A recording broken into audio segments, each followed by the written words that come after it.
welcome back to Beyond the Veil Tarot and Astrology. My name is Candice Marie. I'll be your astrologer today. Thanks for joining me. Back at it with another video. We're going to be doing this week's astro weather, and that's going to be for August 14th through the 24th. Happy Sunday to those of you guys who are watching this on Sunday. Hope your weekend went well. It's been wild the last couple days, guys. So we're still feeling a little bit of that full moon fallout. So if you're feeling a little energetically or emotionally under the weather, things are going to improve. Have faith. We've got some pretty decent transits that are happening this week. Quite a few things. Some of the stuff that is actually taking place I've already done videos on. So including some of the transits that are happening today, the sun in opposition to Saturn, kind of capping that really intense full moon in Aquarius. And we also talked a little bit about some Venus transits in my my Venus in Leo video. So if you want a deeper dive into some of that stuff, check those videos out. I talk about how it's going to affect the 12 signs. If you're new to my channel, welcome. This is our weekly kind of weather forecast for what's going on in the cosmos. We're putting out videos every couple days. We do new moons, full moons, and we do deep dives into horoscopes and other topics involving astrology and tarot. Make sure you're subscribed to my channel. That way you know when I'm coming out with new content. Big thank you to all the new subscribers. There's been so many people who've been interacting on the channel. It's sometimes hard for me to get back to everybody, but I see you. Thank you for leaving your comments and also following and supporting Beyond the Veil. Those of you guys who like my content, you can also donate or you can join my memberships if you would like to get more. You guys make it possible for me to keep creating content, so the more traction that we see and the more growth, the more I can put on here. So really, I guess the main news this week would be the Mercury Trine Uranus that's setting up. Now, this is just going to be me kind of going over this briefly. I actually just got done working on a couple videos that I'm going to be doing for you guys this week. We're going to be putting out the Mercury retrograde video early. I want to get that out before the shadow because I want to talk to people about how we can start, seeing what's going on from the shadow period. And honestly, I have a hunch that you're going to be able to see little sprinkles from Mercury, even in the Mercury Trine Uranus, to show us what we're going to be working through during the Mercury retrograde. Now, some of you guys are like, wait a second, it's not going to be happening until September. No, but we are going to start feeling the shadow later this month. So I want to get that out so we know what to plan on, right? Very Virgo energy. We want to get ahead of the curve and try to divert crisis any which way we can, right? So basically we're gonna start first talking about today, April 14th, 2022, Sunday.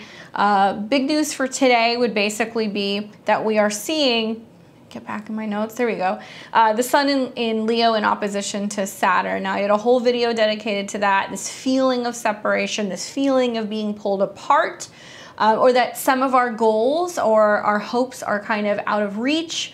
Disappointments, some friendship breakdown, but the fact that this is happening at 21 degrees, okay? So we've got the sun here in Leo in opposition to Saturn at 21 degrees. It's the stretching and sometimes the separation or the lessons that we learn about when we actually take space to better listen to our own voice, to listen to our own heart. The dynamic between, Leo and Aquarius, Aquarius really teaches us that, there are fragments of ourselves, right, that can separate and kind of shatter and then also come back together. So there is both a separation and a reuniting type energy that's happening with this opposition. Some people are going to be finding that there's been too much togetherness. They're feeling like they're losing their identity in other people, projects, things, lovers, and other people are going to be feeling like as a result of that separation or feeling apart, it's actually creating the polar opposite and wanting you to come together. So it's not all doom and gloom. Reconciliation is possible. It's unusual astrology with all of the squares that we're also seeing, not only to the South Node in Scorpio, we're releasing pain and fear, but also the North Node transits that have been happening involving the conjunction with Uranus and Mars. So not everybody is going to be on the same timeline, right? When we see oppositions or squares to Saturn, sometimes the timing is off. There can also be this feeling of not having enough time or feeling pressured in terms of like what the world expects us to do timing wise. So take it easy on yourself. Likely you've been feeling this since the full moon. If things were boiling over during the time of the full moon, this may be that breakdown that is taking place for you. This same day, we see that the moon is in Pisces and it's conjunct Neptune. So Pisces is ruled by Neptune as well as Jupiter.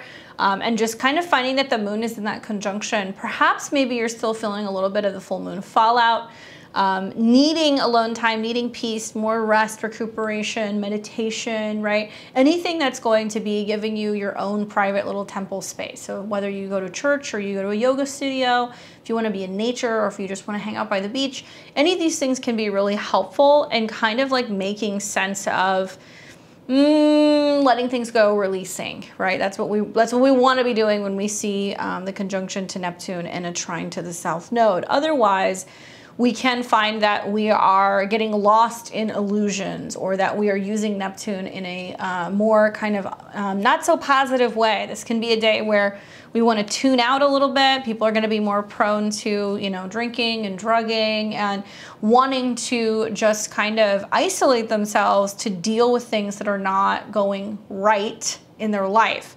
Especially considering that moon is in a tight conjunction to Neptune, and we're starting to watch the sun coming into an inconjunct with Neptune as well.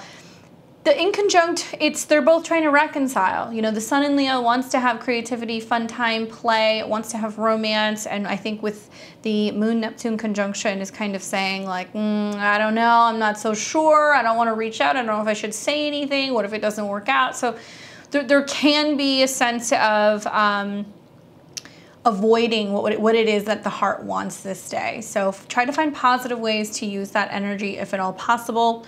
We also see that the moon conjunct Neptune is forming sextiles to Mars. So it's a great creative day on tap. Like if you are somebody who is a writer, performer, dancer, designer, musician, poet, whatever, that sextile between the moon and also Uranus and Mars is telling me that we can be laying the groundwork, taking the space and the time that we need to be in a private space, to be focusing on what we are creating rather than what we've had to let go of.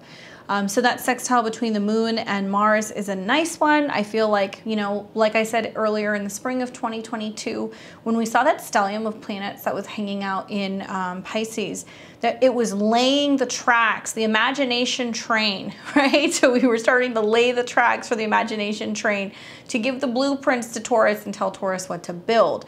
So try to look at this day as kind of like a silver lining day. That's like, okay, you know, this didn't pan out, or that person canceled, but okay, what am I going to do with my time? Do something productive with that time that is about the future and where you're going and what you're creating.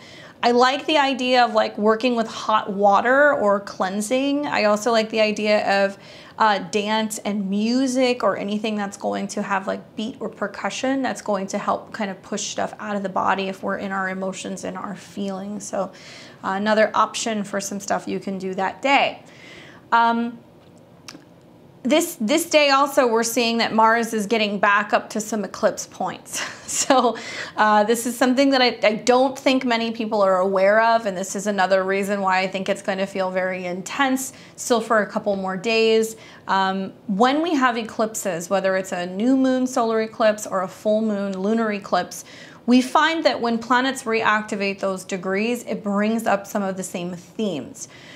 So we're going to see on the 14th that Mars in Taurus is going to be coming back, activating the eclipse points from both recent lunar eclipses, okay? So I'll show you the eclipses in just a second. Just know that lunar eclipses, which are full moons, are very emotional. There's lots of emotional stuff kind of coming up. There's a need to kind of clear the air and close out old patterns or old cycles emotionally.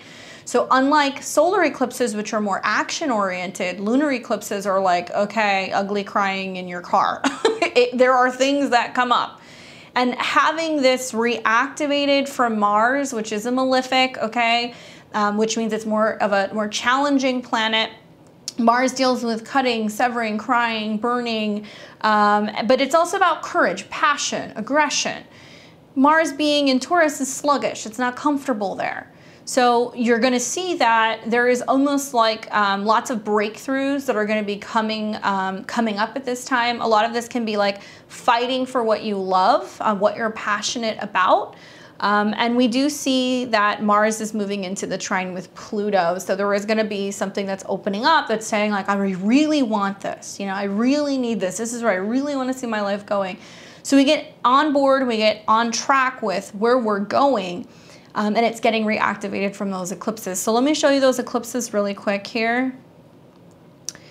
The first eclipse that I'm referencing was this one, November 19th, 2021. So you want to take into consideration what was happening that week, okay? So like the 12th all the way through, let's say like the 25th. If there was big life events happening for you during that time in November of 2021, think back to what was happening. We had a full moon lunar eclipse that was in the sign of Taurus, ruled by the moon's exaltation. So the moon is exalted in Taurus. We like to see it there.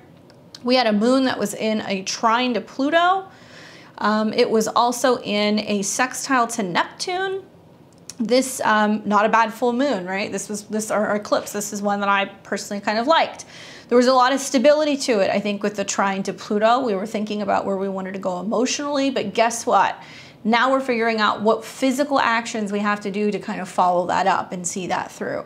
People don't realize that eclipses don't just happen on one date, they unfold over time. Now this was a full moon eclipse, but still this is an eclipse that's going to be really quite active clear till next year. As we see, you know, Uranus that's getting closer to these degrees, Saturn's going to square this in Aquarius, Jupiter's going to go there in 2024, so this will be an eclipse that unfolds over time. But for right now, I want you to think back to what was happening in mid-November and ask yourself, what were you emotionally committing to? And now how are you following that up, and you're actually not just talking about it, but walking the walk and talking the talk. We need to see action. And like I said, Mars in Taurus is a little sluggish. It takes a little bit of time, but once it gets going, it's really going. It's like a train. You can't stop it. Now the second eclipse that I was looking at was this one. May 15th, 2020, let's say a week on each side because we were feeling it. This was a full moon lunar eclipse, but this was in Scorpio. So this is going to be technically in detriment. So when we see the moon in Scorpio, it's more challenging. Unlike having the moon in Taurus, which is about life and abundance and emotions and growth and finance and security, what feels good. We think about the opposite end of the spectrum with the moon in Scorpio. So this was a much more challenging eclipse. I don't know if you guys remember it. I remember it. It was horrendous. It was horrendous. That whole kind of beginning of May period, really the end of April as well. This was a, like I said, a full moon in Scorpio, and the moon was in conjunction to the south node. So we were detoxing, purging, clearing. Things were dying off. They were ending. We had to let them go. So there was something toxic that we were clearing out emotionally. When you have a lunar eclipse, which is ruled by the moon, and then conjunct its own node, it's really prominent. So it's saying like, hey, we had to kick up all this dust and kind of get all this up out in the air. And whenever we see a full moon in general, there is polarity. So we see both parts of the axis of those signs being highlighted. Now this particular moon was in a trine to Mars and Neptune. So there was some like beauty in the breakdown. It was like good to let it go. It was like therapeutic. We might have been spiritually cleansing, purging. I know I heard a lot of people who were getting sick in the spring. And I think that might be part of it. Just like vibrationally, people were really tired and they had a lot of stuff they needed to clear out. This moon was also in sextile to Pluto. So whether you're looking at a full moon in Scorpio or a lunar eclipse in Scorpio, with the traditional ruler being Mars, or the modern ruler being Pluto, either which way you slice it, it's got some positive aspects. Granted, I think that there were things that were going on that were kind of invisible because we had Mars conjunct Neptune. But the reason why I'm bringing this up is because Mars will activate both of these points this month. Here's why. We're going to see that Mars is going to be conjunct at 25, 26 degrees, where the sun was during this eclipse, and that 26 degrees where the moon was in the fall of last year.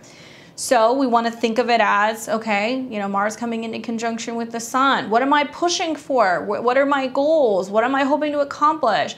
What am I building, Taurus? What am I valuing? What am I spending? What am I eating? And we can be a little aggressive. You know, it's on a fixed star that is associated with algol. I could go on and make a whole video about it, but I'll just leave it at this. One of the more challenging fixed stars definitely deals with feeling like we're losing our heads, right? We can get so angry we lose our head. It does deal with issues involving alcohol, mental health issues, neurological issues, overdoses, hanging, suicides, assassinations. I mean, some heavy stuff. So we've seen an uptick of some of these things in the world, right? We've seen this, and I'm anticipating that as Mars comes back to this point, and I'll show you here, 14th. As Mars comes back to this point, it's reactivating some of this stuff. So people are going to be getting more angry, Mars, or passionate, pushy, aggressive, more willing to cut some of these things. So it's a great time for being like, no more. No more spending money this way, no more eating this way, no more bad habits, but it's challenging because it's also opposing where that eclipse was with the moon in Scorpio that we just had here in the spring, which is the emotional reactions that we have to having to let something go. I said this in my full moon video, I think, or maybe it was my Sun opposed Saturn, where I was like, it's like having to break up with your favorite toxic person. And it may not be a person for everyone. It might be a habit, a pattern, a financial thing. Like there's something that you got to cut. Thankfully, I think that Mars coming into the same degree as where the sun was in Taurus this spring is it's saying like, we know that we need to make that change. Even if it's difficult for us emotionally, in the end, for us to have better stability and feel secure, it's necessary. So that's what I'm telling you guys. You're going to look around after the full moon and be like, this is still panning out. What is going on? Until we get Mars out of that 26, 27 degrees and it starts to move forward, then you will start to feel that fade. So Scorpio and Taurus, very emotional, very heavy. It is the axis of life and death, right? Fertility and abundance versus lack, letting go, or things that become kind of turned on themselves. Not in a Uranus way, more in like Scorpio says we have to let something die before something new can begin. It's karmic entanglement, what we give other people versus what they give us.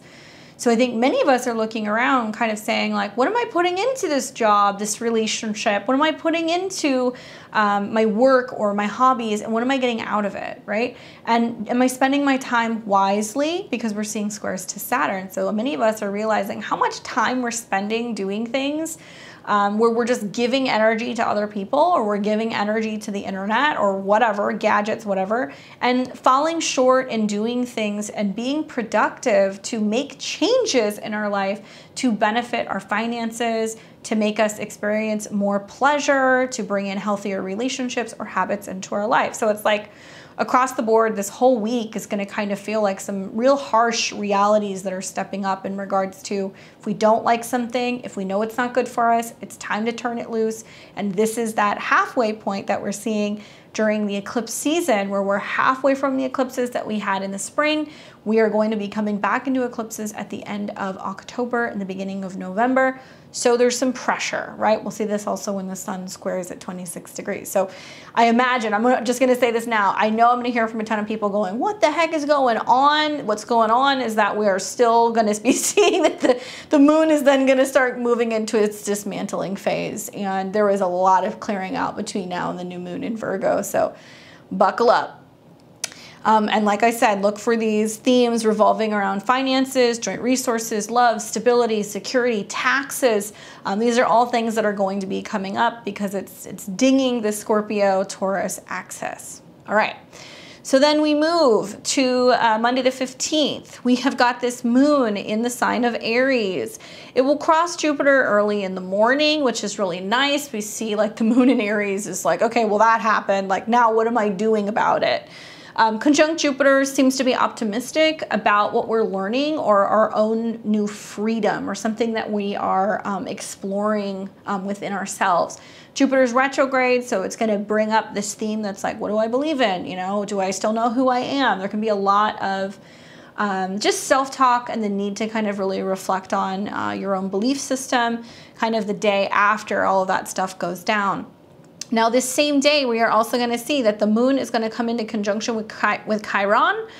Both Jupiter and Chiron are retrograde. So this is more internal, like, wow, what am I learning about myself? And like, how can I be more proactive in not being in the drama? And what am I doing to pull myself out of it and like, you know, kind of incentivize myself to keep moving forward, to soldier on, Aries.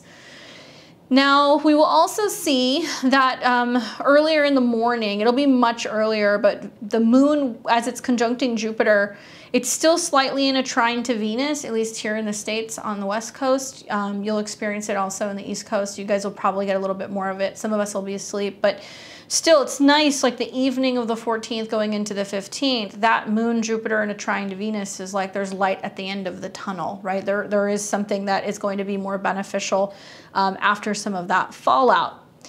We're also going to be seeing that the moon is then going to be coming into a trine, but that won't be until closer to the 16th. Anything else this day? Yeah, this is the big one that I wanted to talk to you guys about. So we've got Mercury with a trine to the North Node. So unlike where we saw Mercury, the Sun, eventually Venus, all these planets in Leo oppose Saturn and square the nodes, which brought up the need to like really ask ourselves, am I enjoying this? Do I love this? Once we realized what the answer was, now we're in like problem solving mode. Okay, so now Mercury is in Virgo. I like Mercury in Virgo. It's technically considered to be exalted by most astrologers.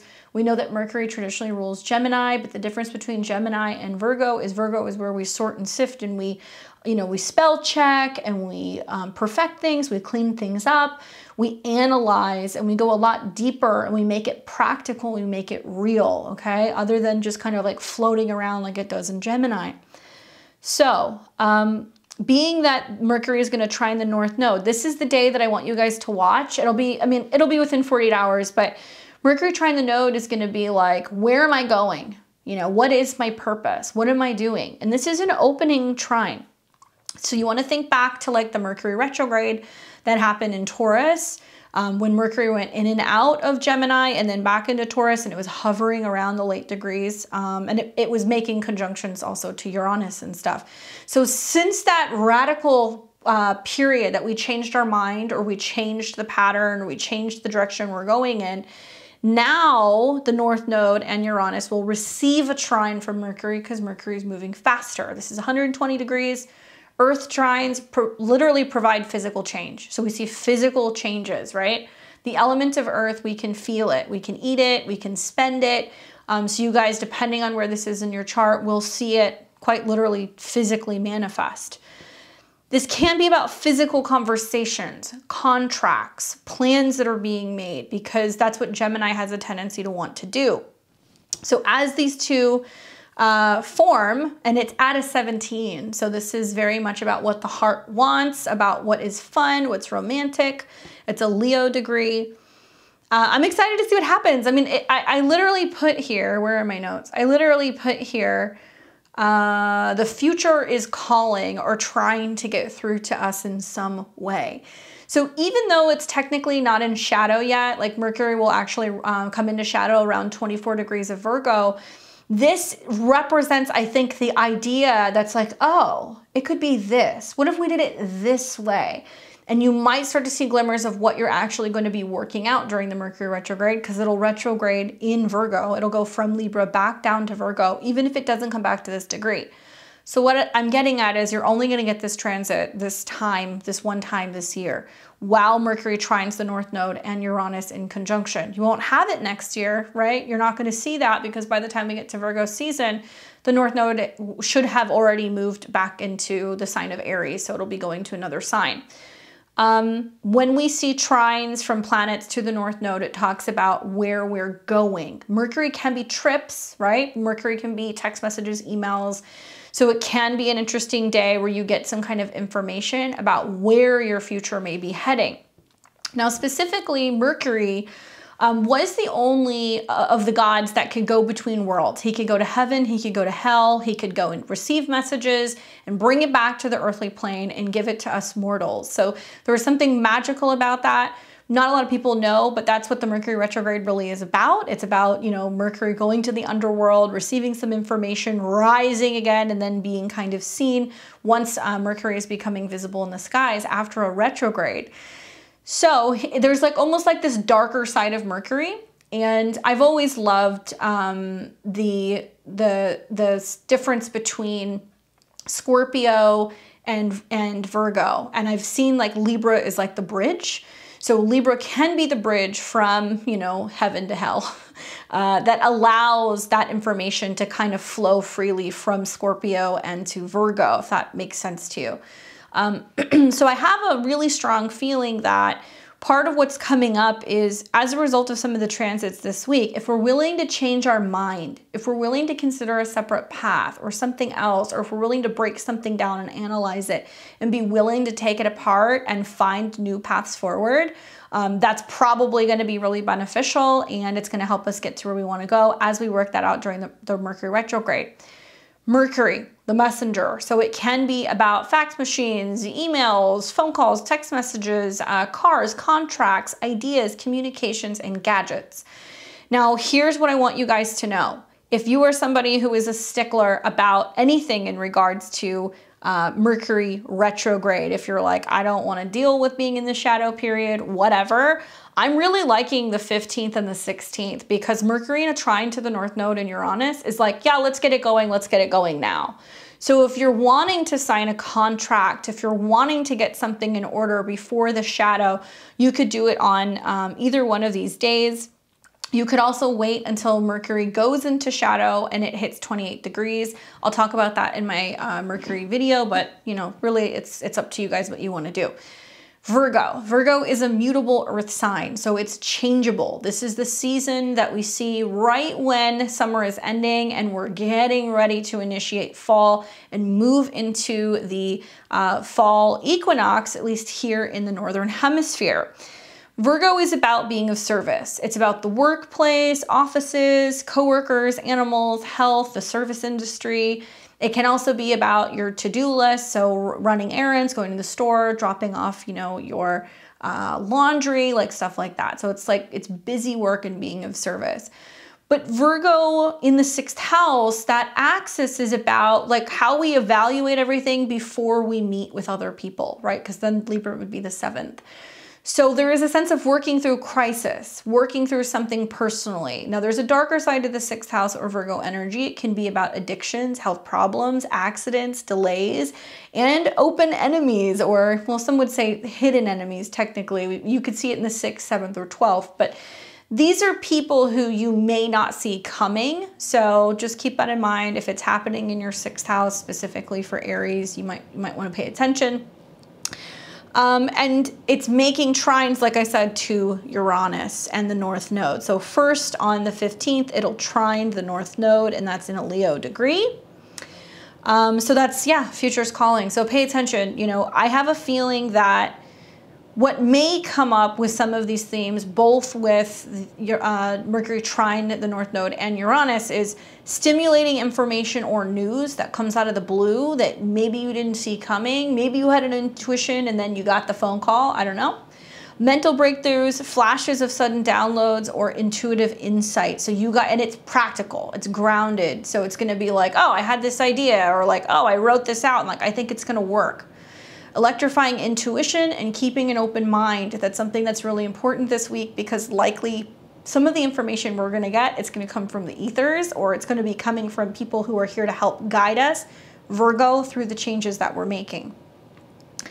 New discoveries this month, okay? So you're going to find there's new discoveries because Virgo going through, Mercury going through Virgo, wherever that is in your chart. Look at that area. So if you listen to my weekly readings and you have your chart in front of you, find where Virgo is. This is the area where new discoveries are being made. Sorting, sifting, organizing, categorizing, cataloging, taking things apart, breaking them down, cleaning them, perfecting, you know, what Virgo really likes to do. Virgo can be like a mechanic or somebody who is a computer, you know, repairman that literally has to take all the pieces apart, tinker with it, figure out what's wrong with it, clean it up, you know, blow some air on it, oil things, put it back together. So that's what's going on wherever Virgo is in your chart. And as long as we're stable and practical, Mars North Node, Uranus in Taurus, that's where they're having communication. So you need stability, consistency, drive where Taurus is, and it's going to be helping funnel making the changes wherever Virgo is. By the same token, I have a feeling that if we are more curious, more inquisitive, wherever Virgo is in your chart, it can be sending kind of like memos and all kinds of like, insight and data to wherever Taurus is, and allowing that to actually fully unfold and kind of bloom, adding to that kind of amplified energy because of the eclipses that we've had. So it'll be interesting to see how that happens. Studying can be really great during this time as well. Studying data, facts, analytics, working out homework, studying for major finals or anything like that. Also anything in regards to health, wellness, healing, astrology, herbalism, technical subjects, and problem solving. That's because Mercury is the mind, makes a trine to Uranus. Regardless, if you're having issues, solutions are going to appear. So there may be a need to ask for help. There may be a need to further examine something, really get down and dirty and scrub the baseboards or get under the sink and figure out where the clog is. If you don't know how to do it, ask somebody, because somebody who can be of service will show up and help you. But great time to start focusing on health and wellness and how you can look deeper into being able to balance that out in your life in some way. And like I said, wherever Taurus is in your chart, the effort, finances, physical building blocks will help relay these changes both to and between Mercury in Virgo. All right, so now we're going to move to the 16th. And on the 16th, we're going to see the moon in Aries come into a trine with the sun in Leo. Boom, boom. Sun and moon in fire signs is fierce, it's active, it's exciting. We see lots of change happen very quickly. It's like wildfire. I like it. I think there's going to be a need to be, courageous. I think there's a need to stand up and be willing to be independent. The moon going through Aries is really highlighting that. But when we see the sun and the moon in positive aspect to each other, it's like the emotional needs that we're feeling and the actions that we're actually putting forth, the sun, they work in unison. So we're actually going to be able to get more done, find that we're, more so happy, we're achieving what we want to achieve if we're listening to what our bodies or our emotions are telling us. Now, this same day, you want to be mindful, just take it easy, because we're also going to be seeing that inevitably the moon will also square Pluto. So even though we've got some nice trines here between the sun and the moon, we're also watching Venus getting up into a trine with Jupiter. The moon in Aries square Pluto later in the day will bring up some emotional trauma, drama. That's looking like it's going to be around midday here in the West Coast, so probably around 3, 4, 5 p.m. on the East Coast. And you will feel this square, trust me, especially with Mars being in the later degrees. We've got both the moon squaring Mars and we've got the moon squaring Pluto and Mars trining Pluto. Lots of Mars energy. To me, it's kind of like, this is really difficult, it's painful, but I have to do it anyway. I'm going to keep on going. So you may feel that when you're on a run or you're working out. You may feel that as you're working and you're trying to stay optimistic and positive about what it is that you're creating. Keep going is the advice I would give you. Just watch out for pushing people's buttons and people getting a little temperamental and hot-headed. Once again, still have Mars that's activating that eclipse point, so that'll be interesting to see what happens. Then on the 17th, we see the sun and Leo come into an in conjunction, and that will be with Neptune at a 24. There can be some doubt going on this day. It can be like, ugh, did I overreact? Did I make the right decision? Am I letting my dreams or my fantasies run away with themselves? Sun in Leo is very strong because it is about the ego. It is about what we need. And Neptune in Pisces is equally very strong because it wants things to kind of dissolve. So there is some room for some doubt on the 17th. Did I make the right choice? Is this going to pan out? Is it going to be okay? What's going to happen? But it will be fine. Don't let doubt creep in and cause any problems. Now, the same day, we're going to see that the moon moves into Taurus, where it is happy, and it is coming into conjunction with the North Node. But before it does that, it's going to square off with Venus. So Venus square the moon can make us a little more sensitive, a little more sentimental. There can definitely be us realizing that the more that we're trying to ground our energy and be calm, that there is like some really passionate things that are like kind of bursting at the seams, and it can be hard to manage both of these. Moon square Venus also makes me feel like this is going to be about people who are just going to be either very emotional or very sentimental. So people might be sentimental about things this day as well. Even in spite of that, I'm not mad at the moon being in Taurus, because it is coming into conjunction with the North Node. We will see that conjunction taking place. Yeah, it's going to pretty much go into the evening here in the West Coast in the early morning. So it'll be really early on the 18th. The moon conjuncts the North Node. The moon conjunct North Node, great, not upset. But then we are going to see in the early hours the moon conjunct Uranus in Taurus. And then the moon is going to pass Uranus, and it's going to be enclosed between Uranus and Mars. Okay, so enclosed meaning here's Uranus, here's Mars, and that's sandwiched in the middle there. Watch this day. So the 18th is an uncomfortable day. All right, more accident prone. I'll get into that in a second. Part of that's because of the conjunction between both Mars and Uranus, but it's between the two of them. Now, during this day, I think what we're going to see is that there's more likelihood that there could be accidents, food changes, issues with money, shortages, supply issues, money cuts, okay? Things that get burned, electrocuted, electrified. Hear me on this. This is really, really important, because the moon's going to go over that eclipse point. It's going to come into conjunction with Mars. If you have any planets from 17 to 29 degrees of the fixed signs, okay, any of you guys, but really, really, I would say Scorpio and Taurus, there could be some conflict here. This is the day that you really want to watch. 18 degrees is not the easiest degree. This is health related, okay? So we see health crisis issues happening whenever we see 18 degrees. Now, in the background of this, we're also seeing that Venus is in a trine with Jupiter. So, I mean, I did a video on that. Positive, harmonious, optimistic. It's really hard because one may drown out the other. Like, there may be so much stuff going on with the Uranus, Moon, Mars stuff and the squares to Saturn that I wonder if you're going to feel the full effects of the Jupiter square, Jupiter trine Venus. It's hard to say. For some people, like I could see like Aries and Leos and Sagittarius, you guys might power through it, but this may not be as positive or optimistic for the Earth and for the water signs, unfortunately. I say accidents because Mars is where we are collectively, so the collective is getting shaken up about something, and then the moon is coming into conjunction with Mars and also squaring Saturn. So emotional delays, emotional challenges in connecting. Conjunct Mars, we get aggressive, we get really passionate, we get possessive, you know, we kind of are like, that's mine. And yeah, I think that we're going to see some really wild things financially happen in the world this week. To me, that makes me feel like there could be bank runs, you know, people having issues, panicking, trying to get money out, trying to spend money, trying to get money out of an account, out of banks.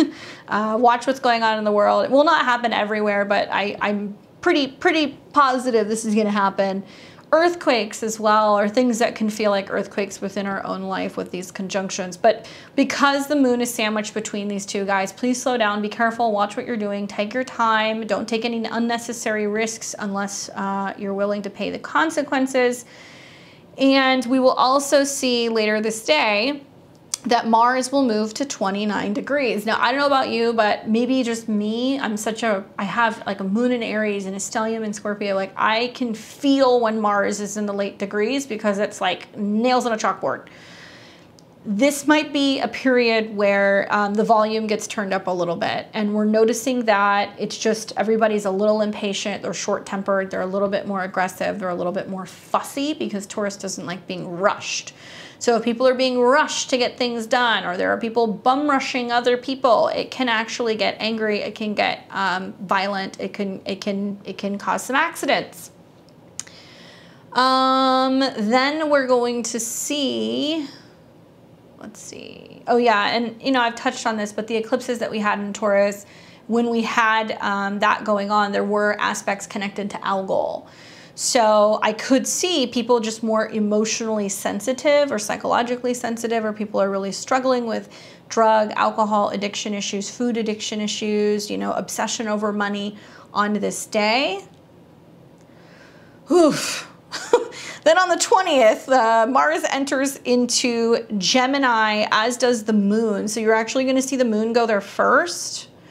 Mars is at 29 degrees until right around August 20th, early in the morning. But the moon will be there as well. So to watch like the moon and Mars ingress around the same time, like everybody's gonna go from being like, oh my God, that happened, to like, we're talking about it, right? Gemini, Mars and Gemini. To take Mars from the fixed sign of an Earth, you know, Earth Taurus, and then moving into Gemini is like taking all of the dirt and throwing it up in the air. It's like going to the planters and ripping everything out at the roots. So suddenly it's a lot more scattered, it's mutable, it's changeable. Perhaps people are moving money around, people are moving things to various accounts, they're trying to pull it into other accounts. You know, in Vedic astrology, the Mars deals with real estate. And I've been thinking to myself, like, even though I'm not a Vedic astrologer, I'm curious to see what happens here, and if there is some major financial fluctuations, which creates ripple effects that people are talking about in terms of the real estate market. That may be happening somewhere around the end of this week. We'll see. But Mars going into Gemini, hope you're ready, because it's going to be there until like the beginning of 2023. We're going to see Mars go retrograde in the fall, right around the end of October, right when we have an eclipse. There will be a Mars retrograde that will start. Mars is going to go retrograde from, I think, like 27, 28 degrees. I'm not sure. I'm going to do a video on that, but it'll go retrograde from the later degrees of Gemini all the way back to 8 degrees of Gemini. So what am I getting at? Look at where Mars is in Gemini in your chart. That is where Mars is going to be for quite some time, until the beginning of 2023. So what does Mars do when it enters into a new house or into a new sign? Well, the sign is like the lens that we look at it through. So Mars in Gemini, does it fight with his hands? Maybe. It's more likely to, you know, actually fight with words. And we're going to see a lot of keyboard warriors. We're going to see a lot of harsh criticism, lots of words being kind of thrown around. We're also going to see arguments about duality, two different sides, different perspectives. Mars deals with resources, other people's resources, and our own personal passions. So get ready for some real heated debates about, you know, who's right and who messed up and where we're going and what we're doing. Even though Mars is not in shadow yet, you're not going to see that until it hits 8 degrees. Just, you know, just get prepared, because you're going to be doing a lot more work in this area of your life, depending on which house it's going to be in. And because it's not in shadow yet, you get a little bit more time to kind of see how that's going to play out before you spend the latter part of this year working that out in a retrograde. I'm anticipating, though, with the Moon-Mars conjunction, auto issues, communication issues, fights, breakdowns, and just news outlets being on fire, right? Mars. We might hear more also about television and things going on in TV, people being like, I quit, you know, Moon-Mars is like, I'm done, or getting angry or angrily kind of debating things. So watch for that on the 20th. And then finally on the 21st, we are going to be seeing that the moon in Gemini will start coming into a trine. This will be early morning, but still you'll get it late in the evening on the 20th going into the 21st. Moon trine Saturn, so we get away from Mars, we kind of start to stabilize a little bit. The trine to Saturn is like, okay, like let's all sit down and be adults about it, let's talk about it. And we're trying to figure out how we can kind of come up with solutions. However, We are also going to be seeing that the moon is going to square Mercury in Virgo. This is the shadow point. So PS, you know, the 21st, the shadow has begun because Mercury will retrograde back to this point. This is the day that I am anticipating that things kind of like all hell starts to break loose.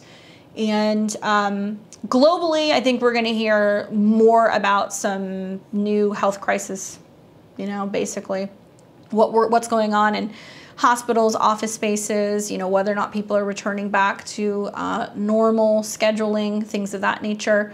But because the moon is going to be square Mercury, which is in shadow, so it's already, we're starting to see sometimes like the shadow period can be just as wild on both sides, the pre and the post shadow, as the Mercury retrograde. What I like about shadows is it does show us like, hey, this is kind of going like haywire now, so get prepared. Obviously, you guys know, Mercury retrogrades, we want to back up computers, right? We want to make sure that we are reading all the fine print, we're staying organized, we know that it's important if we have to buy gadgets and do things that we're getting protection plans, and we're just being more cautious. Be careful around these topics. Mercury opposed Neptune, dropping your phone in the bathtub or in the toilet or in the pool. Getting your electronics wet because the Neptune is about wetness. We may also be getting some like really fabricated news just across the board, very likely, especially because Gemini deals with like television and commercials and stuff like that. So we're gonna hear some really kind of fabricated, distorted is the word that I would use, with squares to Neptune and oppositions to Mercury. Perspectives, we're also going to be hearing some just like really chaotic weather. We're going to hear some really crazy like weather patterns are going to be coming in because mutable squares create stuff like sudden storms, flooding, really high winds, things like that. But I'm anticipating that there's going to be a lot of stuff coming out about health and wellness and whether or not people, the moon, are feeling safe or secure with whatever news that they are getting out in the world. What a way to kick off the shadow period. That already just tells me that like the Mercury retrograde in Virgo is gonna kind of start off like a bit of like a shit show. My friend Donnie Lim, I was talking to him on Instagram like a week or two ago. We were going back and forth about like monkeys. We were like, well, monkeys. And he's like, yeah, it's Gemini. And I was like, oh. So this Mars in Gemini, which will, in the midst of its retrograde, it will square Neptune, and we will see it make oppositions to Sagittarius and squares to the Sun. Is it going to be monkeypox? I don't know, but I'm just telling you guys that the media is going to be ablaze with trying to scare people about some new either weather or health tactics. Okay, so if you don't subscribe to that, you don't want to watch the news, I'm just telling you now so you know that you're not missing anything. Really check your sources and just be careful, because we saw the North Node go through Gemini the last couple of years. We saw how there was such division in the media and how there was two different narratives, and it was like they live on different planets. So we're going to see some similar stuff. Watch out for stuff that's edited, distorted, manipulated, taken out of context, because I have a feeling that's what's going to happen. Thankfully, when Mercury goes through its retrograde, it's gonna make several aspects to Pluto, which I feel like is going to help get to the bottom of things and really help us separate what is gossip versus what's been concealed and what's been swept under the rug that we need to know, that we need to see. More on that when I do my Virgo, my Libra Virgo Mercury retrograde this week. Mercury opposed Neptune, having a hard time being able to mentally connect. It's like, can I trust this? Is this real? For some of us, it's a dream. Some of it's a hunch. Some of us is like, oh my God, we can't believe the news that's coming out. What does this mean? So take everything with a grain of salt. And like I said, the shadow period will begin this day. So try to do anything if you're a stickler, especially if you're Mercury ruled. So if you are a Gemini or a Virgo rising, you guys are going to feel this the most, obviously, because you're ruled by Mercury. But you can be a sun or a moon as well, and you're going to feel the effects of this. From my perspective, all of the mutable signs, so that would be, Gemini, Virgo, Sag, and Pisces, especially if you have planets. I mean, really, the Mars retrograde is going to be, I think 8 to 27, 28 degrees of Gemini. And the Mercury retrograde in Virgo will be that, 24 to 8 of Libra. So the later degrees of the mutable signs, let's say if you're like 20 to 29 degrees of mutable signs, especially later in the year when we have the Mars retrograde, when Mars is square Neptune and we see planets in Sag come into an opposition with Mars. And if you've got a lot of Virgo placements, you're gonna be like, what the hell is going on? And you're gonna feel big time change. So here's how it's gonna go down, guys. You're gonna start seeing right now through some of these Virgo transits that if you tap in, if you're paying attention while this trine is taking place, you can start to see the glimmers of being like, oh shit, something is gonna change. We need a plan B, or let's get to the bottom of this, or like, let's find a solution. Let's start problem solving. And you wanna be doing this on the 16th, you know, really through the 19th before we start to see some of these more difficult transits that are taking place. We're out of the Sun opposed Saturn, the squares, all of that stuff. Okay, cool. So more on that next week. This week in my videos, like I said, I've already put together the Libra, Virgo, Mercury retrograde, so you're gonna get that. And I'm also working on previewing Mars and Gemini. So as you guys see these ingresses happening, you're like, okay, now I know what's gonna be worked out. Because the beauty of retrogrades is that it comes into shadow, we start to see what we're working on, it turns retrograde, we review something, we go and we make tweaks, things that were missing, information that was missing, likely comes up during the Cazimi, it goes direct, and then we work it out, we move forward. So much more confusing, much more challenging energy, October, November, December. You guys really wanna be actively working with, I think, some of these positive aspects between Mercury and Uranus and the North Node and Pluto, if at all possible. Let me tell you guys where this Mercury transit is taking place for each and every one of the 12 signs really quickly, just so you guys know. I did not talk about this intentionally on my horoscopes because I wanted to make a video out of it. So I'll tell you which house Mercury is going through, and then I'm going to tell you where it's trining Uranus. These two houses are working in unison. So Mercury is the messenger details. Uranus is like the wild man who's like, let's do this, let's do that. And then they're able to actually work together to be able to make magic happen. I'm a whole sign astrologer, so listen for your whole sign Western astrology. Listen to your rising sign to see what's physically going to happen to make the most of my readings. Then you want to listen to your sun and your moon sign. All can totally relate in some way. To choose your own adventure. Okay, so I'll even take you guys through the houses if that makes it a little bit easier. Let's see if I can do this here. Let me edit this. Let me get whole sign. Might have to give me a second because I wasn't planning on doing this, but that's okay. It'll make it easier for you guys in terms of visibility. Okay. So let's get rid of some of this stuff. Let's just show you the Mercury and Uranus, and we'll do Mars and the North Node. Okay. Oh, get rid of this too. Okay, and that. That way you can see exactly what I'm talking about. Okay, so for Aries and Aries rising, we have got Mercury that's hanging out obviously in your 6th house.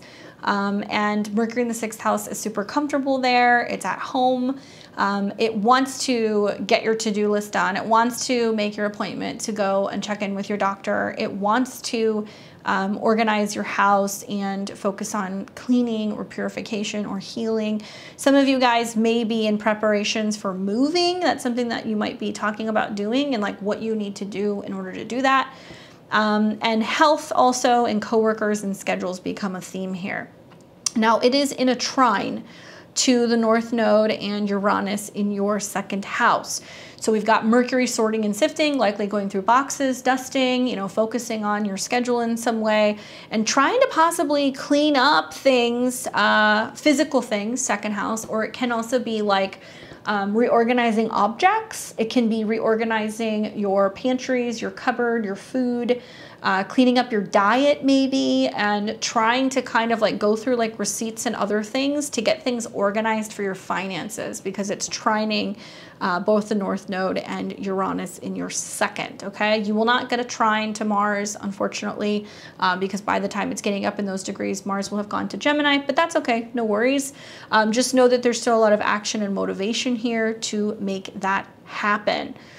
Then we go to Taurus and Taurus rising. So you have got Mercury in your 5th house, which is about creativity, children, your self-employment, dating, falling in love. Also, you know, Mercury can be about conversation. So it can be that you're communicating with other people in terms of your own personal business. You're feeling more creative. You're feeling more romantic, which is interesting because Mercury and Virgo wouldn't be that, but maybe you're making more of an effort to communicate more from a heart space. Because Mercury also rules your natal 2nd house. It can be about you reevaluating the money that you want to make, wanting to be more independent with your money, putting more focus on your resources into your personal projects, or just money that you're having to spend for being self-employed, going on dates, money that you have to spend on children. Now, Mercury is in a trine to the North Node and Uranus. Okay, so Tauruses, those of you guys who have children or you are in a relationship, you are likely to have very unexpected conversations with these people. You may find that suddenly, you know, there is something that's coming up that's about them, you know, talking to you about what they need, how they feel. So you can have some kids having some tantrums on their hands. You can also be finding that you're blowing up, you know, dealing with younger people or lovers or romantic partners. I feel that some of these people communicating with you, telling you what you need to hear, can be really beneficial in helping you be more aware of your demeanor and how you're acting. This can also be a time where you are very drawn to someone romantically, or you're very drawn to a hobby and you're like, that's what I want, right? There can be lots of like intuitive conversations that you're having with other creatives as well. Uranus rules your 10th house. So if you are somebody who is focusing on having more clients, taking chances at work, things of that nature, it looks quite positive. Those of you guys who don't have children, with Mercury in a trine to Uranus, there can be news coming up potentially about pregnancies as well. So keep that in the back of your mind. Especially because it is making trines to Uranus in your 1st house of the body, okay? For Gemini and Gemini rising, you have got Mercury and Virgo in your 4th house, house and home, roots, talking to relatives, siblings, cousins, you know, people around the house, even, it could even be like neighbors, maybe, it could be roommates, stuff like that. So there's much more communication going on with family. This makes me feel like also there is like a sense of you wanting to like reorganize a space, maybe your kitchen, that could be the 4th house. Mercury is the ruler of your chart, and it is making trines to Uranus, ruler of the 9th. Maybe you're realizing, you know what, we're gonna move, we're making plans to move. How do we start getting that in order? Legal things involving move as well. So if you're like being told you have to relocate, if you're having issues with a landlord, it's really important to know your rights, know what's going on legally. There can be stuff going on in regards to an estate as well, because we've got Mercury in the 4th house of family, trine Uranus, and you might have to talk to lawyers about this as well. Family can be coming to visit you from far away, or vice versa. So if you have family that live far enough away to get on a plane or overseas, they could be visiting you, you could be visiting them. Likely there's gonna be a lot changing across the board for everybody, okay, wherever Mercury is, because it will retrograde back here. So if people come and visit you, Gemini, and they're like, hey, would you ever come back? Would you move back to where you used to live? Or, you know, do you wanna move in with us? Pay attention to those conversations. Also, just really sensitive, very sensitive. You need some privacy. You're feeling kind of intuitive as well. So with some of these trines going on, pay attention to your dreams. And it is possible that there can be some kind of contact, either spiritually or a loved one who has passed. Cancer, Cancer rising. You've got Mercury hanging out in your 3rd house, where it is very comfortable. So this is about kind of your daily routine changing a little bit. Talking to your neighbors, walking the dog, calling your sister, your cousin, you're learning something. It's very busy here.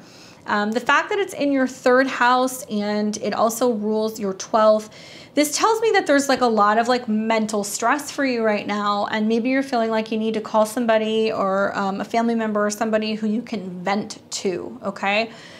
Could be a friend as well, because Mercury is making trines to Uranus, and maybe you're going through a tough time and you feel like you need to reach out to a friend and get some support. It could be the other way around. You can have a friend that's like, I'm really going through it, and they call you out of the blue. The good thing is that to me, it seems like either you or the other person can handle crisis very well, and that this can be an opportunity to kind of finally have a breakthrough and realize what your goals are, and that you're getting a lot of support possibly from whoever is talking to you about this thing. There can also be you starting to kind of finally realize what your financial goals are, how to execute them, how to communicate them, and there might be planning going on for you to go and visit a friend in some capacity who can help you through a crisis, okay? So now we've got Leo and Leo rising. So you've got Mercury in your 2nd house of money and resources, stability, self-esteem, you know, your spending power. Perhaps maybe you're reevaluating how much you're spending. Maybe you are talking more to your friends, because Mercury also rules your 11th. Now, Mercury will be in a trine to Uranus, so it tells me that you're trying to solidify something financially or with a relationship. So you can be asking somebody, okay, are we actually together? Are we in this relationship? Where are we going? What are we doing? You could be having to partner with somebody financially at work and be looking at signing a contract or renegotiating a salary. So that's something else that could be going on for you. With that trine, it makes me feel like part of what's going on also is that there's a need to really look at the details, okay? You're gonna have a Mercury retrograde here, so you might agree to something, get the contract, and then it's not what you thought it was, or it's not what it was agreed upon, okay? So keep that in mind. Something about like details, receipts, maybe even gifts. Maybe somebody gave you something and there has to be an exchange in some way, so that can be coming up for you as well. For Virgo and Virgo rising, pay attention, because Mercury rules your chart. You've got Mercury in your 1st house, so you're communicating, you're expressing, it's your body language, how you're thinking, and that coming through very clearly. The fact that it is going to be either in your 1st house or near some of your personal planets, this is very personal to you. Now, with Mercury making a trine to the North Node and Uranus is the ruler of your 6th, likely you're seeing that there are some delays or setbacks in the workplace. Maybe you feel like talking to somebody and telling somebody, you know, how you can be of service, how you can fix things, how you can speed things up, what needs to be changed. You're giving feedback in some way. Likely you're also hoping to be traveling perhaps, and so there can be a need for you to be communicating, I need to take time off, or I need to be going, you know, I need to be going somewhere. Possibly you're making some plans for continuing education, or maybe for some kind of training, right? I'm going to tell you, Virgo rising especially, Mars is going to go retrograde through your 10th house. So if you're having issues at work right now, just hang tight, because there may be some kind of rearranging anyway, where you're considering changing jobs, or you're easing into a new position, or you're going to go into something completely different later this year anyway. Know your rights, Virgo. Legally, there can be some stuff here. So if there's layoffs, or if you're having issues with other people at work and you are being let go, or if there's just something that's not kosher in the workplace, know your rights, because this can also be an indication of having to deal with legal or law related things pertaining either to education or work on the job, okay? So be mindful of that. But Mercury being in your sign, trine Uranus, makes me feel like you can be like, hey, you know, I don't know how to do this thing, but we need this at work. Do you want to pay for me to go and do this training? So you're trying to find a way to kind of like make lemonade throughout this transit. Libra rising, you've got Mercury going through your 12th house in Virgo. So it can be a challenging place to have Mercury. Mercury in the 12th house means you're keeping things to yourself. You might be keeping some things private. The 12th house is about rest, recuperation. Mercury is the mind. Likely, Libra, you are a bit stressed. And there is more need for rest and recuperation. You'll find through the retrograde that it's going to go retrograde through your 1st house into your 12th. That's either about you having an illness, needing to recuperate, needing to go to a retreat, taking some time off, or it's about you keeping a secret, that you have some kind of secret information. The cool thing about Mercury in the 12th can be great for meditation, really prominent dreams. Likely it can also be like a really strong, like insight into something. You're meditating and you get a message or you see something. Libra, Libra rising, getting readings now can be really helpful with some of the trines or even during the Mercury retrograde, because you can work with a therapist, a healer, somebody who is a reader, or maybe even like a hypnotist who can kind of go and kind of break things down and see what's kind of going on in the ethers and help you make sense of it. Now, Mercury also rules your 9th house of education. So there can be a sense of you wrapping up a project, or maybe you're working hard on a class that you're taking, or you're studying, or you're going to be teaching something. It can also be about you returning somewhere. So returning to a hospital, a treatment center, returning to a therapist. Maybe it's going to be about returning to a city that you have visited in the past. With Mercury trine Uranus, your mind is on fire. Some of you guys might have this feeling that's like something's coming, something's going to change, something's going to end. Yes, Libra, that is what is about to happen. So just really pay attention. If you have to take time alone to meditate and reflect during this period. Use some tarot cards, maybe something that you can divine with your hands that's going to help give you some kind of clarity, and stay calm. Pay attention to those dreams big time. For Scorpio, Scorpio rising, you have got Mercury going through your 11th house of goals, friends, networking, your associations. Very social. I could see lots more communication happening with friends here, more invitations, but you're more focused on your goals, like getting to the key when it comes to your goals and trying to figure out like where things are going. Mercury in a trine to the North Node and also Uranus tells me that there is a need for you to include other people in this conversation. So it's not just about where you are going. The trines to your 7th is where your partners want to go as well. If you're in a relationship, if you're married, if you are in a business partnership, there is a need for you to change and transform. Mercury rules your 8th house, the way that you're looking at what you need and also what your partner needs. Keep in mind, Scorpio, that Mercury is sextiling the South Node on your ascendant. So what you're going to hear is lots more information coming from partners and spouses, especially people that you're either working with or you make money with. They're going to be talking to you about their goals. You're going to be reevaluating your goals, and you're going to realize that the truth of where you guys are going is somewhere in the middle. You may find that if you're having problems with a partner, you're talking to your friends more about what's going on, and they're giving you some kind of feedback or insight as to how to deal with this. Some of you guys might find that there are some friendships that might give you some harsh criticism about your partner, so keep that in mind as well. Sag and Sag rising, you've got Mercury going through your 10th house, coming into trines with the North Node and Uranus and Taurus in your 6th. Now, Mercury traditionally rules your 10th house of career. So this is what you do out in the world. If you're not working, it's what your status is. So if you're married, if you're a mother, if you're whatever, if you own your own business, this is just how you identify out in the world. Virgo can also be about the industry that you're in.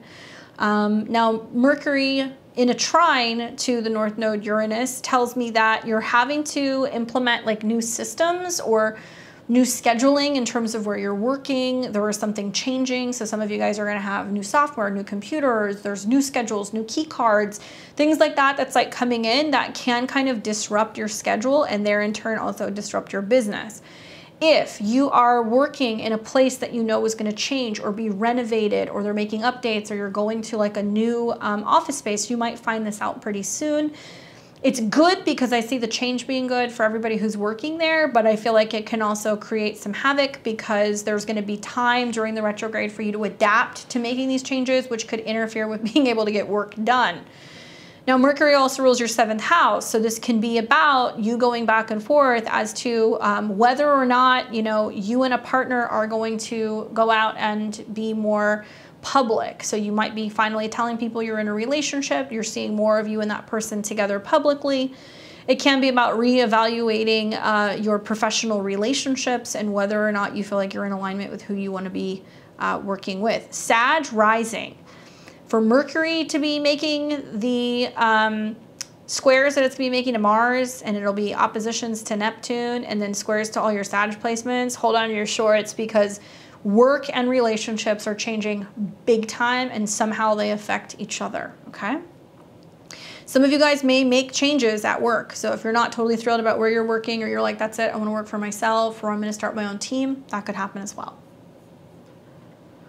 Capricorn, Cap rising, you've got Mercury in a fellow earth sign. It is hanging out in your 9th house, which deals with the higher mind, education, travel, philosophy, the bigger picture, connecting to God.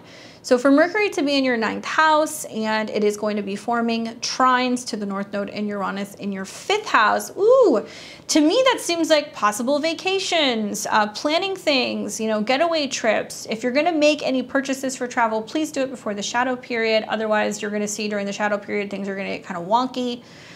Mercury can be about buying tickets and renting things and like getting Airbnbs and stuff.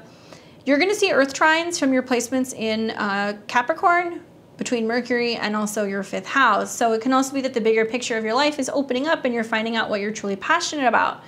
This can be about children, pregnancy, children in school and education, children in traveling.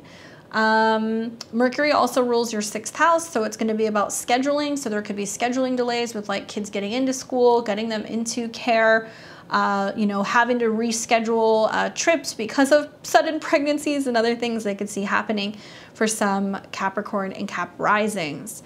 I think for the most part though, Mercury here is kind of saying like, where are we going? What's the bigger picture? And if this is what I'm truly passionate about, then like, let's find a path forward. For some of you guys, this may even be talking about the fact that you've realized that you're really in love and you're wanting to plan ceremonies. So that's really exciting. For Aquarius and Aquarius rising, you've got Mercury in your 8th house in the sign of Virgo. The 8th house deals with karmic entanglement, taxes, death, inheritances, budgeting, the money that, you know, other people owe you or that you owe other people. Mercury in the 8th house with a trine to the North Node Uranus in your 4th makes me feel like there's documents that are coming that are going to be pertaining to an estate, an inheritance, taxes, a change in the home. Maybe you're selling a home and then you got to move money around and you have to have conversations about where you put that money because you might get taxed if you don't reinvest it. If, unfortunately, if family members transition or something happens, then you may find suddenly that you have to jump on a situation and help take care of an estate, or you have to step up and somehow help in the midst of a family crisis. It's kind of hard to determine how this is going to go. Because it's in 4th and 8th, these are what we call terminal houses, but it's earth signs. So this is telling me that it's wrapping up something that's very emotional on the earthly plane. So it can be, okay, you're making the decision to sell the house because you want to make a profit, and then you're going to pocket the money, and then you have to turn around and invest it into something else. This can be talking about family, about spending habits, resources, and budgeting as well. Mercury also rules your natal 5th house involving your children. So it is possible, if you're an Aquarius, that there can be big changes in the life of your children. There can be big, exciting changes where they are talking to you about the money that they are focusing on building and what they're hoping to achieve. There can also be news of new family members and new people that are going to be moving in or sharing resources with you in some way. For Pisces and Pisces rising, you have got Mercury in Virgo, and it is in your 7th house of relationships. Now, this is your opposite sign, so it's going to be about what other people have to say to you. Mercury also rules your 4th house of the past, Pisces, because you're going to see oppositions from Neptune, and also you will see squares to Gemini. There seems to be a little bit of like you being at odds, either with a partnership about where you want to live, or that you're a little bit at odds as to whether or not you still want to talk to somebody from the past. Maybe somebody from the past is reaching out to you and you're like, what do you want? A Mercury retrograde or Mercury shadow in the 7th can bring people back. That is very possible. Actually, both for Pisces rising and Aries rising, you guys are the 2 signs that might hear from people from the past. Now, Mercury in the 7th, trine Uranus in the North Node is like sudden communication or conversation. It can be an email, it can be a text message. It also makes me feel like there may be a bit of conflict with a sibling about a living arrangement, or whether or not you were supposed to move into a place, or if they were going to allow you to come and visit them. The positive is that with Mercury trine Uranus, it does make me feel like whatever miscommunications have been going on, there is a solution for it, but it's almost as if like finally like the truth is coming out, or conversations that you or the other party have been holding back on having, it's going to happen. Watch for the health or the mental health also of siblings, because that can be popping up. Mercury in a trine to Uranus makes me also feel like this is how other people can affect you. Other people can be difficult when it comes to communicating. They're more likely to set you off with Mars North Node Uranus in your third. Documents and exchanges or anything in regards to vehicles. Pisces rising, be very careful with traveling this week, because I have seen some Pisces risings get into automobile accidents and they have to exchange information, and the other person goes, here's my phone number, contact me and call me, and then they don't answer the phone. So if, touch wood, there is any accidents, take pictures, have documentation, get a photo of their ID, take a photo of their license plate, because there can be some really shady stuff that can be happening here. But for the most part, I think that you're able to find new ways to be more like standing up for yourself when it comes to communication, so you're not feeling like you're taking, you know, any shit. So hopefully that works out for you. You guys stay tuned. Like I said, I already started working on these other videos. We're going to have a Mercury retrograde and a Mars retrograde kind of preview that I'm going to be doing early, so we get into it before the shadow happens. Let me know, like, what are you guys doing to work with this energy? How are you tuning in? Keep in mind that it's really important to ground the body out. So we have to be eating well, putting our feet in the ground, gardening, going for walks, being in nature. That is the only way that we're able to receive some of this information, is when we get peaceful and we get into like a quiet space and we feel super solid. So whether you work with crystals or herbs, chanting, body work, whatever it is that you do, focus on grounding yourself out so you can make the most of this energy. And likely the messages that you get are going to be really helpful in navigating this future retrograde and help you feel more in control of your destiny. Leave me comments below. Like I said, let me know. I'd love to hear from you guys as to where this is happening in your chart. Otherwise, I will see you in a couple days. I'll be back on Tuesday, and you guys enjoy the rest of your week. Take care.